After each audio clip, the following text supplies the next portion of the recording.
All right, and we're live. Welcome to the CJ and Hiller podcast presented by True Health Company. This is our second episode. Our goal with this podcast is three things. We want to spend some quality time having meaningful conversations, share our stories of living a lifestyle that prioritizes health while still chasing goals in everyday life, and as well share our unique perspective of having careers in healthcare and how that impacts the way we view health and life overall. Send us your questions about anything healthcare related or life related, and we would love to see our experiences, share them in our life and how we can help somebody else. Our other co-host today, the CJ part of our title, is Cole, and to get an idea of where we are in life, Cole is a physical therapist, and Cole and I became best friends at Wartburg College. Both participated in football there, and received his DPT at St. Ambrose in Davenport. He practices as a generalist physical therapist. Cole is married to his wife Kelly, running around with a 1-year-old at home, which I can only imagine how exciting that is. That's pretty awesome. We are going to get into some questions that I came up to let our audience, as well as myself, kind of know what the heck Cole's been up to lately. And some of the questions are just life in general, but otherwise it's what we are talking about in that intro about health-related healthcare and our unique perspectives.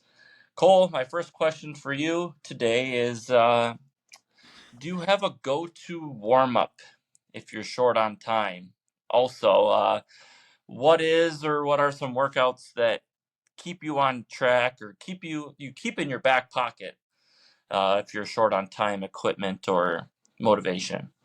Yeah, for sure. Those are good questions. I'll answer the warm up one first, especially being short on time, because in a way that will answer the kind of back pocket question. But if I'm short on time and need a warm up, whatever the workout is that I have, then I will just like start the workout and let the first round or the first two rounds, or if it's an AMRAP of 20 minutes or 12 minutes, whatever it is, just know that hey, the first quarter of this is going to be my warm up, or maybe it's 5 rounds for time and I'll just make it 6 and know that hey, I'm short on time. I got to get moving. So I can be a little bit more efficient by just using the warm up as the workout and the workout as the warm up. So, I like that. as far as keeping stuff in my back pocket, body weight workouts and intervals are kind of my go-to when I'm low on motivation or short on time or don't have much equipment. Just because the body weight workouts are nice because you don't have an excuse, right? It might be well, I'm going to back squat today or I'm going to deadlift today, but I'll just do 60% instead of getting up to that 75 that I'm supposed to because I'm tired. And with the body weight workouts, it's nice because 10 push-ups is 10 push-ups. Controlling your own body weight is always a good thing. And then intervals are nice too because it gets very repetitive. I'll do bike intervals or running intervals, something on an EMOM style for a workout, especially when I don't have that motivation, because you're just doing the same thing over and over again. And so it takes away the thinking. It takes away the I don't really want to do this, because by the third or fourth one, you're probably, warmed up. You've switched your mindset to all right, let's take something from this today. And it doesn't even have to be crazy long, So those are probably my two. If I'm short on time, then I'll just start the workout, make it a little bit longer, or do some intervals of very simple things, whether it's body weight or a cardio machine. So if I have time, my warm up is still a scaled version of whatever the workout is. And I always tell people it doesn't have to be long or extravagant for things like this. I don't know, I kind of came up with this scenario of it would be like me getting all the ingredients to make pancakes if I had this big, long, extravagant warm up that hits all these different body parts that have nothing to do with the workout. and then make chicken fried rice, right? Mhm. Like it just doesn't make sense. So whatever the recipe is, meaning whatever the workout is for the day, make your warm up look like that. Like you don't have to get fancy with it. Like so like what you're saying is like you'd go out and start doing push-ups and pull-ups to get ready for your running intervals. Yeah, pretty much. Okay. Right? Chicken Exactly. fried rice. Right? Yes, exactly. So something like that. Like, you don't walk into the kitchen and get a bunch of ingredients out that don't make sense for the meal. Yeah, You whatever you're about to do, if you're about to do some deadlifts, then, warm up the hamstrings, right? Like do deadlifts at a way lighter weight, just the bar, and do it a bunch of times. If you're gonna squat for a warm up, right? And it just makes sense. So don't make it overcomplicated, because a lot of times the more complicated it is, the less likely you are to do it. I agree.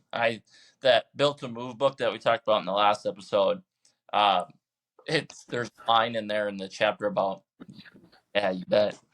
There's a line in there in the squat chapter Mm-hmm. about like they're not trying to be funny or sarcastic, but it's like if you want to get better at squatting or like warming up to squat, like what do you do? And they're like, squat. Right.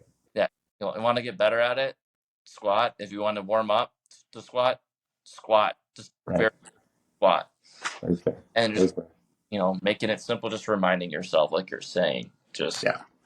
the simplicity is going to keep you to do it. And well, speaking of like keeping it simple, what are some of your favorites to throw together for something that's simple? Like, for what I'm trying to ask is like if I am low on motivation and I want to work out, but I'm starting to think of all these movements that I could do. Mm-hmm. I usually have a few in the back of my head, which I know like I can spike my heart rate, and then I'm gonna try to do a couple movements while my heart rate spiked, Mm-hmm. and kind of reel it back. Do you have something like that? Right. No, yeah.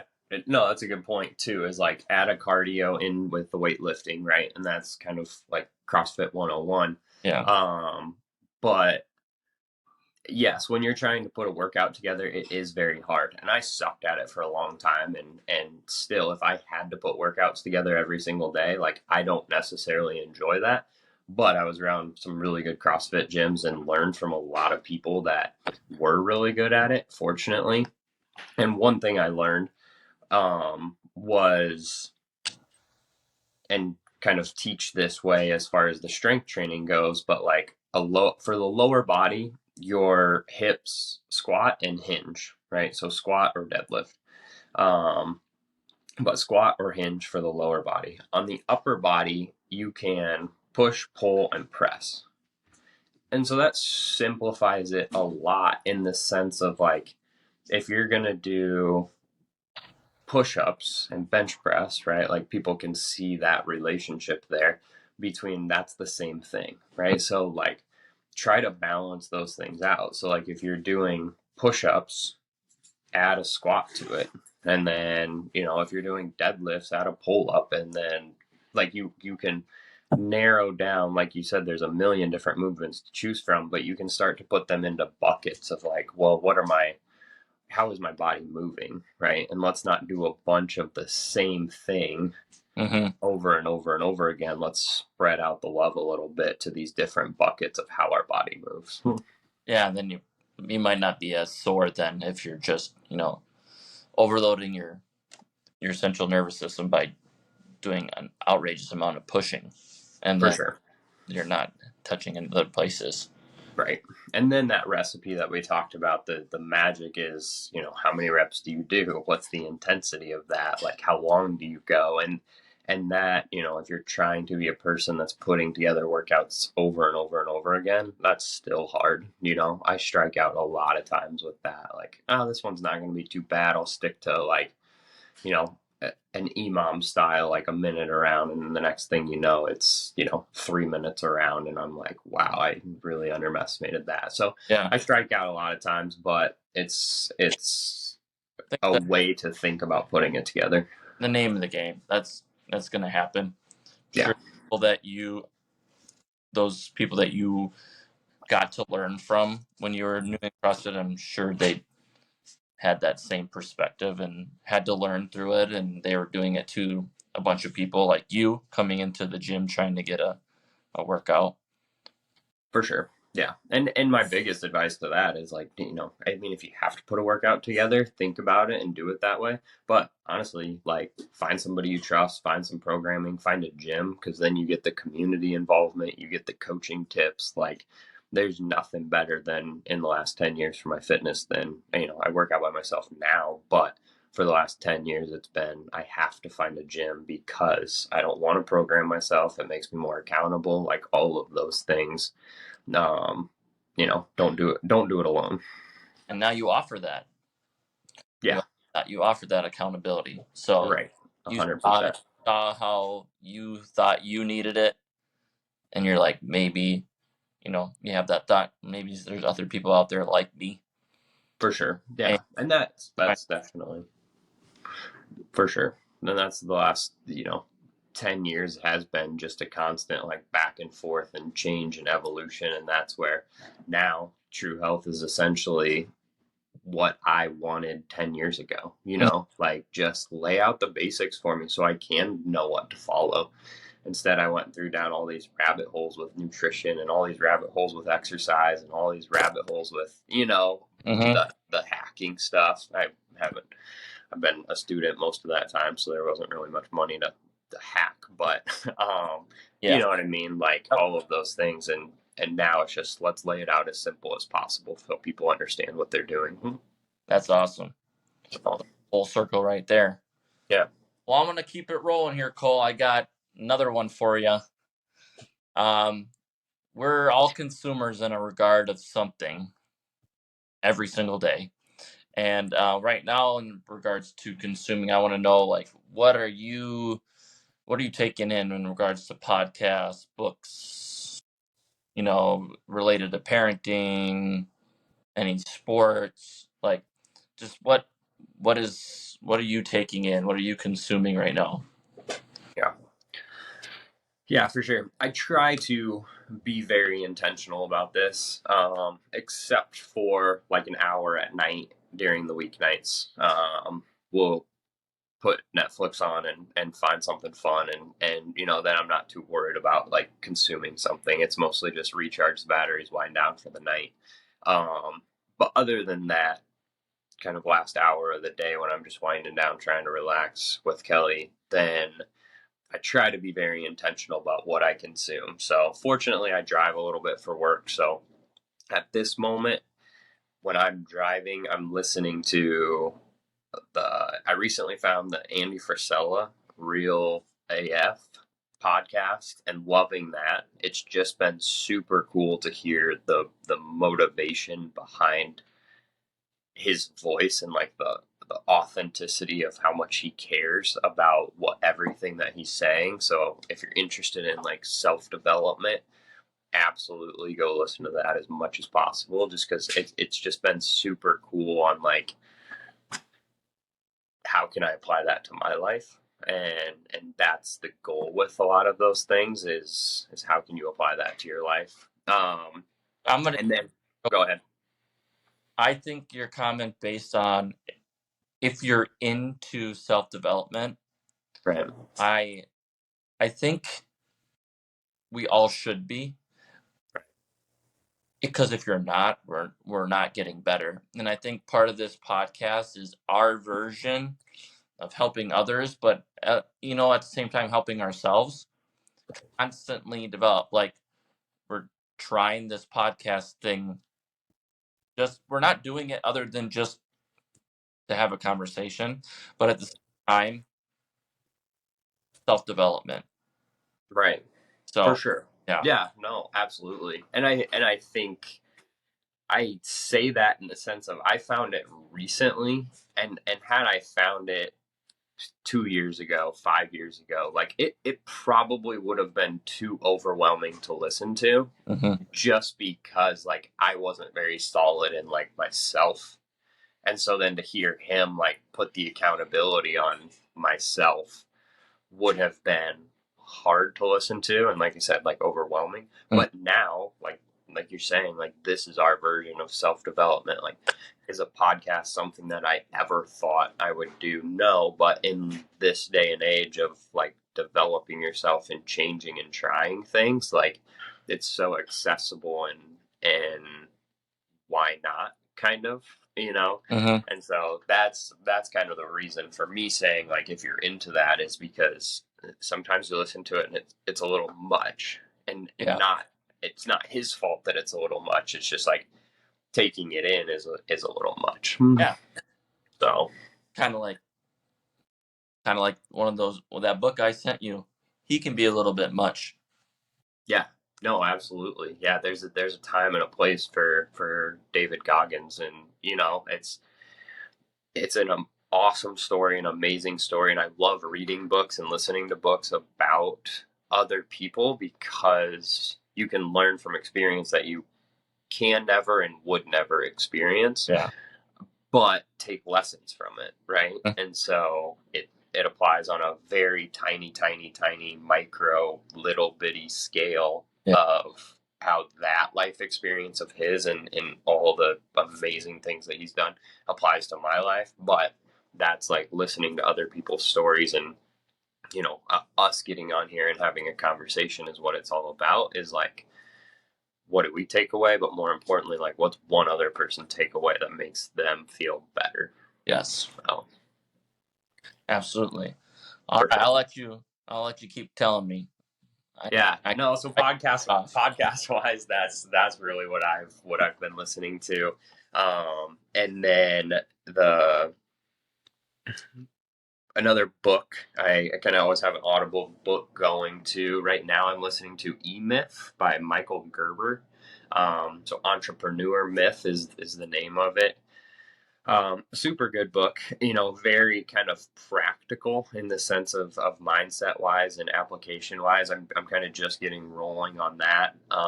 And then a hard copy book I have right now is Outlive by Peter Attia.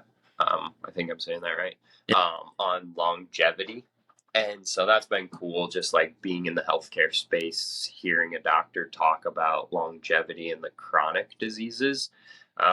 For me, myself, like my everyday profession, that's what I deal with a lot more. I get people in for more of the acute pain, but keeping people better is more about the longevity. So it's just cool to hear somebody have a conversation about that.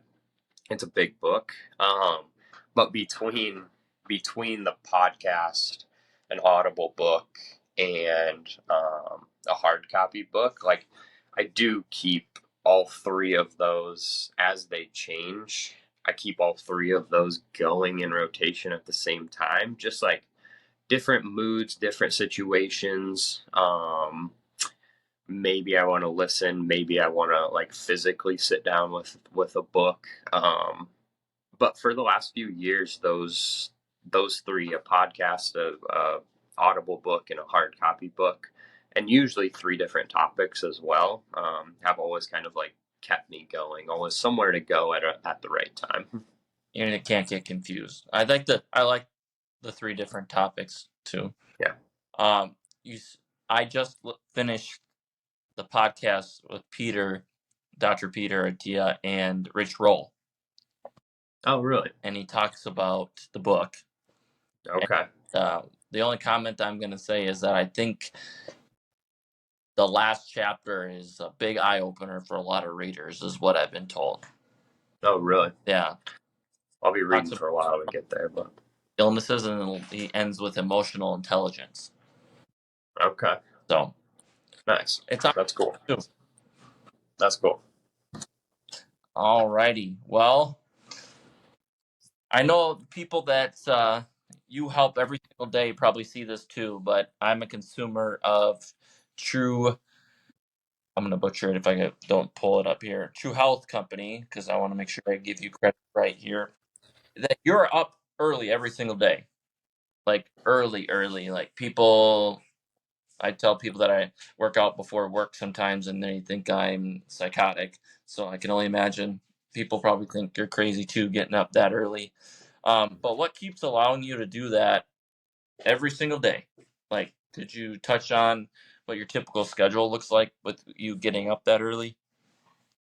Yeah, for sure. Um, you mentioned True Health Company, and really, like, I did a challenge in May on don't hit your snooze. And I learned that from you. Like last year, that's what you were doing. We'll text each other every once in a while and be like, hey, if I'm looking for a challenge, I know I can always text you and be like, hey, what's your challenge right now? And that's what you said. I think you took it from Bergeron's podcast or book and said, I stopped hitting snooze. So that's kind of come and gone.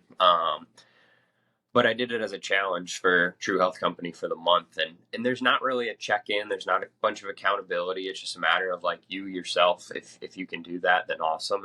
And honestly, like True Health Company in the last 6 months has made me more accountable, because if I'm going to talk about health, if I'm going to talk about managing stress and making yourself better and how to do it, you got to practice what you preach. And so that has kept me more consistent than anything. Just because I can't hop on a True Health 101 or a call or drop in and say, what's important? Getting up early. And you know what I don't do? Get up early. So it started as just a challenge. And then after that, like I was just a productive person that early. And now I do it, I think, more just because a lot of people don't. Like you said, you work out early and people are like, man, no way. And now it's habit, it's routine. And there's people that have done it a lot longer, but it's just a matter of like, it's a good challenge for me to start my day off right. Mm-hmm. Um, and I'm a little more creative in the morning, right? Like I try to do my post right when I wake up, and most of that is just because like my brain's fresh, and you haven't been tackling the day, and if I were to try to be creative at night, my brain's a little fried. So that's the other thing it's done too, is like I get up and do something creative or do something that I can put out there to an audience, and that's been super fun. But uh then I hit the gym. And the other reason I got up early was because I didn't want to wake up and go straight to the gym. Like I never get a good workout that way. So I was like, well, I'll just get up earlier, do something a little creative, get my brain waking up, have some coffee, and then I can hit the gym at that same time, but I've at least done something else first, and my body's at least a little bit more ready to, hit the gym pretty hard, where you never feel like you get all of the best workout super early, but you still get it done. You still feel good. But if I were still to choose, 3, 4 o'clock in the afternoon would be an ideal time. But with a 1 year old and my wife and I both being PTs and working, and it's not going to happen. So that was the biggest thing behind getting up early was can I meet the challenge, because I have to kind of live up to that standard that we set. And then after that, it was, well, let's just stick with that. Absolutely. So after you work out, how are you fueling yourself? Oh, I heard on, or at least saw on one of your posts that uh, my wife could not do what you do and eat the same thing every single day. Yeah, for sure. It is a hiccup, in some conversations is how consistent can you be? And one thing that helps is just shutting the brain off and eating the same thing every day. So workout, depending on the day, have to be done by 5:30, 6 o'clock, to get the rest of the day started moving, and really hit the ground running. So breakfast, scramble eggs every morning, and it's just nice to have something like fresh. And then we've been recently, it's always oatmeal, but right now we've been doing like an oatmeal bake. And so we bake it, leave it in the pan. It sits in the fridge, scoop a serving out, super fast, super easy. So I have scrambled eggs, that oatmeal bake, throw some peanut butter on that. And then if it was a pretty good workout, then a protein shake too, just to get a little extra protein to bridge that gap between breakfast and lunch. And then hang out with my son if I get the chance. Some days are earlier than others as far as heading off to work. And then get to the clinic about 7:30 and take it from there. Just patience all day after that. So, Okay. yeah. Then you're driving home. Are you driving home every single day? Like, what is it? A commute home every single day? Yeah, I get about 30 minutes. So 2 days a week I start my day with an hour drive. I go to a different facility and see patients there. So I'm in the car for about an hour. And that's where I really get, the good phone calls in, the good podcasts in, the longer books, get a couple chapters in where you can really let the brain go. And then coming home, it's about a half-hour trip every time, which is really good, really nice. It definitely like gets my brain ready to be home. And then when we get home, it's pretty much the same thing every night. Walk, dinner, hang out just a little bit, and then right into the bedtime routine. Good. So Well, I have a question that I've been thinking about for probably a while now because maybe some of the audience will like to know. But as an RN myself, I run into days where I do a horrendous job of getting my calories in. Like if I don't eat breakfast, well, the other day on Thursday, I didn't get lunch till 4 in the afternoon, and I was up at I don't know 5, but that's a long time where I didn't get to eat. In your day to day, as we were just talking about, what does a typical day of eating look like on a busy day? Not a princess day where you can have it all perfectly squared away, but on a busy day. for sure, yeah, and I totally get that, and I get that it is challenging to stay consistent because life comes at you and life comes at you fast. Next thing you know, it's been 6 hours. You haven't touched a drop of water. You haven't touched, any calories at all. I'll spin it as like a you're gonna be okay scenario. It's good because you are busy, but it's more just like that chronic doing that again and again over time, and also wondering, why am I not making progress? Right? So like you can't have both, right? You can have a busy day and miss out on some calories and get home and make up for it, and then the next day maybe is a little less crazy and a little less busy, and you can fall back into your routine.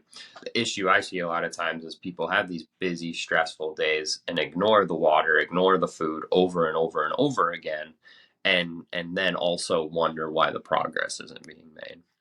So, and I say that in the sense of like it's a little unfair to not to be disappointed in the progress when that's happening. So identifying that is like objective number one. And then after that, a busy day is a busy day. Fortunately, I have a little bit of transition time. Like we are very appointment based, so I kind of know the ebbs and flows of my day for the most part. It's not nearly the stress level or unpredictability that you might have in the hospital setting and even like advanced care setting, to the point where you just don't know.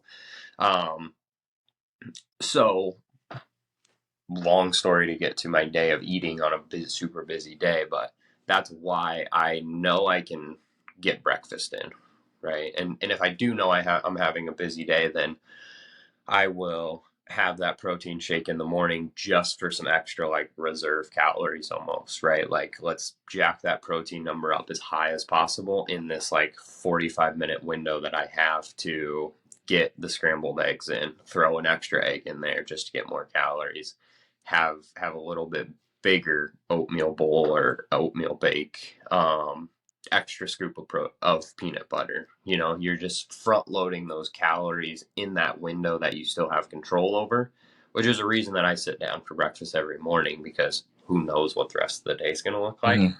So while I have control, let's just control that. So that's like if I know a busy day is coming, I'll try to plan ahead with as many calories as possible, right? Might not keep me full all day, but at least I know, like, hey, I'm not going to be, struggling as much. If I know I'm going to have a super busy day, the other thing that I will do is find the biggest water bottle in the house.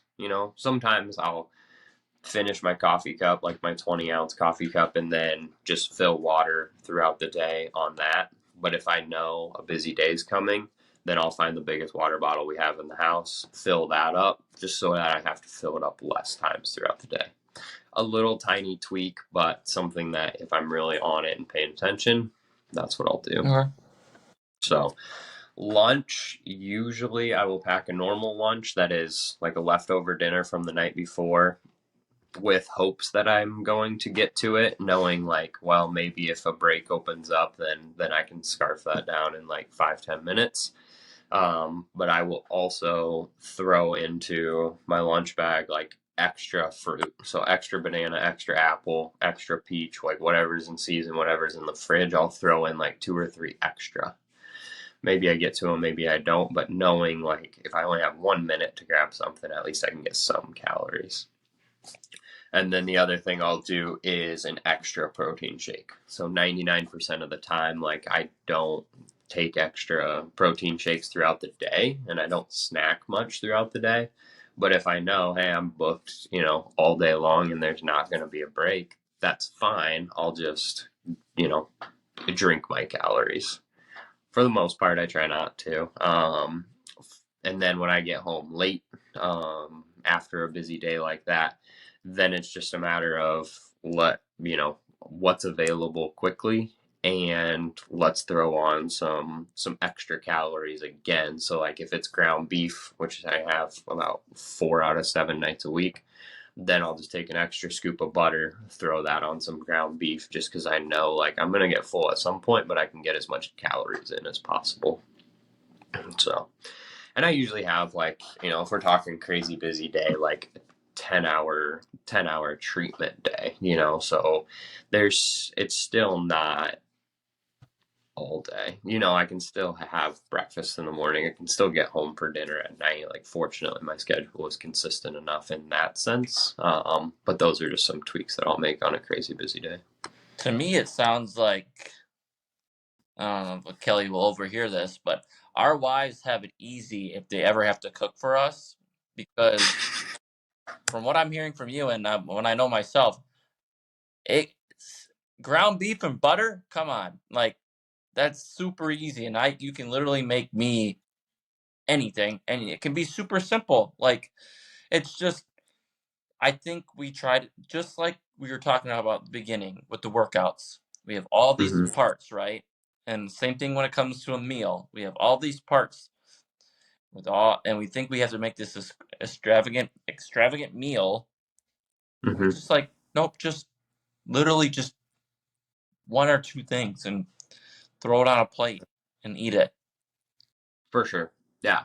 And I think it's swung so far for exercise, for nutrition, for stress, right? Like it's swung so far. You mentioned like we're all consumers. It's swung so far in the sense of it has to be this one thing that's going to make it. It has to be these 5 things that you have to do. It's like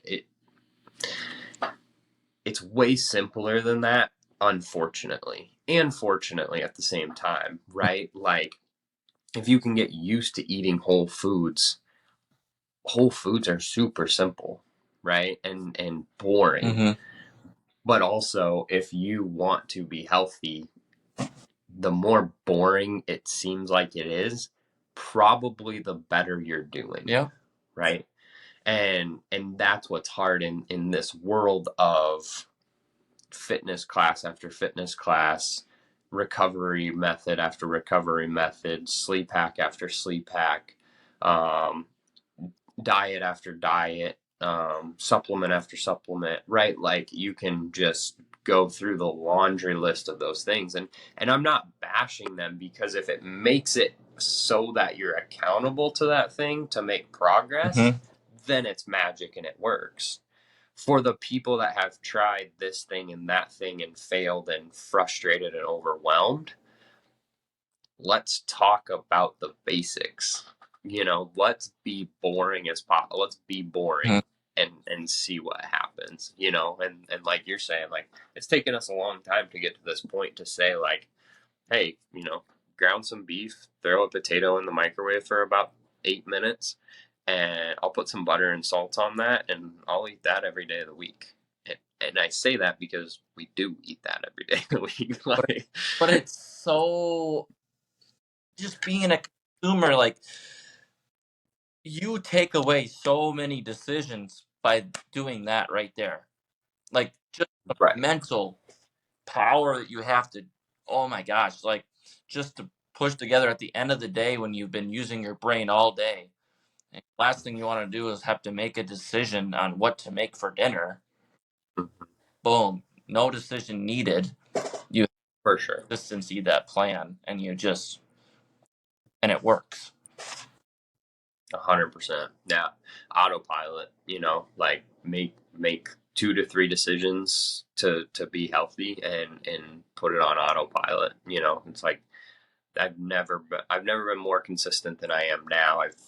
And I've never been more boring than I am now when it really, I mean, maybe personality too, but when it relates to health, right? like that's the boring that I'm talking about. When it relates to health, I've never been more boring, and it's working, and that's the thing is like that's what's fun about the conversation is you take away a lot of stress by telling people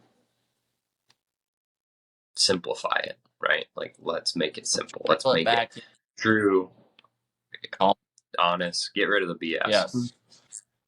Well, we're gonna wrap it up here with this last question. We're gonna end on a huge positive note here. Being a new dad and everything that we've talked about leading up to this last question, how has that experience changed you in a positive way? Um,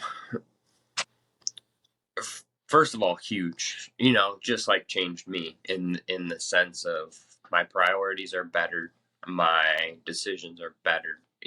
My life is better because of that. And the last year has been nothing but awesome and only positive. The accountability piece that he brings, the presentness that he brings, are all positive things. But probably one of my favorite things is how much of a team my wife and I have become with having a kid. We've always had a great relationship and do have a great relationship and have a lot of fun. But we're we met later, so we're both two very like individual people, both two professions, and so we've always been able to like be together this way, and like having our son has made us such a team and relying on each other and helping each other out, and like it's just constant, which is also cool, right? Like it's just you're always on and you're always figuring stuff out, and so that's probably been the biggest positive in the last year, and being a parent and being a dad and having a kid is just like it's a real team. Yeah. So The life team. Well, Dakota and I want to say that from what we can see, you guys are doing a good job. You guys are being good parents from what you can see through our screens, through social media, what you're sharing. So keep it up. Good job. for sure, yeah. Thank you. It means a lot, and it's a blast. So it's cool to know that it's projected out there because it is fun and it is rewarding. So And it should awesome. be. Right. I'm just gonna end with this quote that's been ruminating through my mind through just when I'm trying to think of, what's next, like when I'm trying to chase something and it comes from my favorite actor. Denzel Washington. At least that's who I heard it from. And it says, dreams without goals are just dreams, and ultimately they fuel disappointment. On the road to achieving those dreams, you must apply discipline, but most importantly, consistency. Because without commitment, you'll never start, but without consistency, you'll never finish. And I have that written down in my journal, on my computer, in my phone. And I look at that a lot because, I mean, it's so much truth to that. And I feel like we are trying our best to do that right now. For sure. For sure. No, I love it. You have bold underline discipline and consistency, and those two things get you super far. But I also think the interesting piece is, ultimately they fuel disappointment, right? So it's crazy how you can take such a positive thing and it ends up being net negative if those other two things aren't applied, right? And that's So important how that's the first line. right. And it's kind of just like, whoa, opens up your eyes to the right away. You're like, for me, it like took me back, and I was thinking, I'm like, how many dreams and goals have I had that I haven't achieved? But also that feeling of disappointment drove me to go for something else. And you need the negatives, right? You need the disappointments, but once the commitment, right? The commitment to start, the commitment to stick with it, and the consistency, are all those things. I mean, like, of course it sounds good because Denzel Washington said it, right? But just like how much you can pick those few lines apart oh, kind of like I was saying earlier, like if you're not ready for that, you can get a little defensive. Mm-hmm. It can be pretty overwhelming to read something like that. So knowing your why is kind of what, is the answer to that, right? Like what are you going to be consistent and disciplined with? And that's a hard thing to answer too. Like I struggle with that every day. Like what's your why? What do you want? And one of my favorite actors, Will Smith, like I listened to his book, and about halfway through, like that's the question that he asked himself, or his agent asked him. His agent asked him, "What do you want?" And it gave him so much direction. It made him the biggest movie star in the whole world. But he had to go through a lot of disappointment, a lot of things to figure out the answer to that question. And I think about that all the time. What do you want? And it's a gut check question for sure. Awesome. It's been my pleasure getting to know Cool. my co-host today. Yeah, always a good talk. I love hopping on here and having conversations. The questions we ask and just how comfortable we can answer a lot of these things is super cool. So it's gonna be fun. All right. And I can't wait to see you next month. And maybe in the coming months, we can do something in person. Yeah. That'd be awesome. Well, you guys have a great rest of your day. Enjoy your summer. And talk to you soon. Thanks, guys. Keep working.